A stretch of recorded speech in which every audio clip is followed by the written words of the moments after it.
La ficción de una novela o una película muchas veces nos hace conocer situaciones que se viven en la realidad.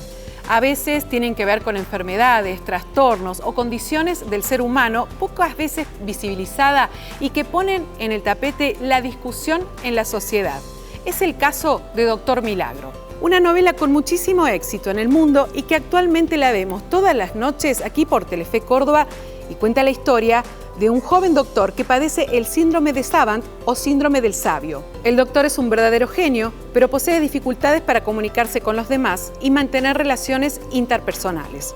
Un síndrome que se enmarca dentro del espectro autista, pero del que conocemos muy poco. Tal como se ve en Doctor Milagro, las personas que lo experimentan tienen situaciones que son realmente increíbles.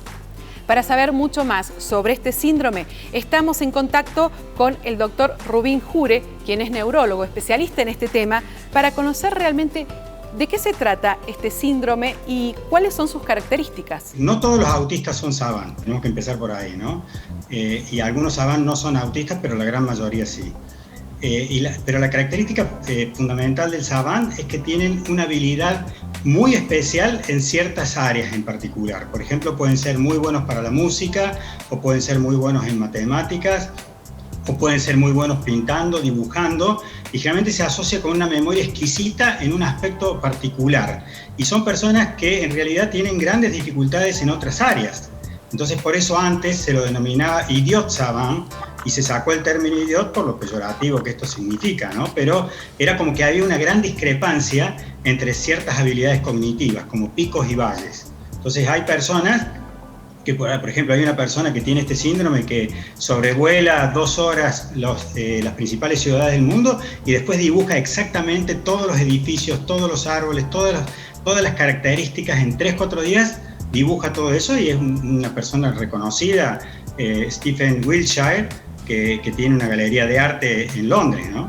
¿Existe alguna relación con lo hereditario, con lo genético, por lo cual se presenta este síndrome? Son problemas de base genética en general, pero pueden también ser problemas adquiridos por cuestiones no genéticas.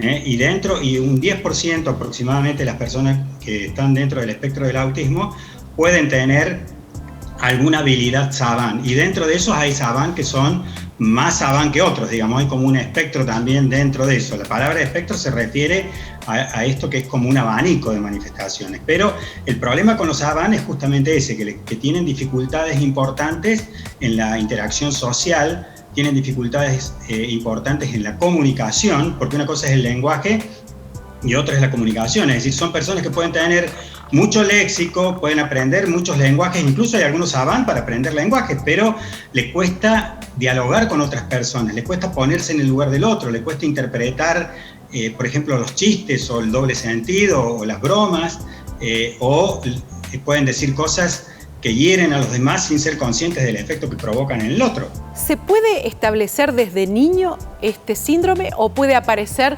de edad adulta? En realidad, algunos niños, por ejemplo, que están dentro del espectro del autismo pueden empezar a aprender a leer solos.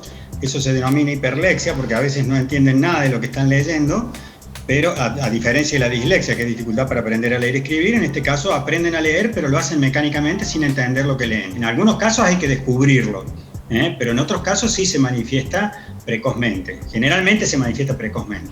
¿Cuál es el universo de personas que presentan este síndrome en Argentina, doctor?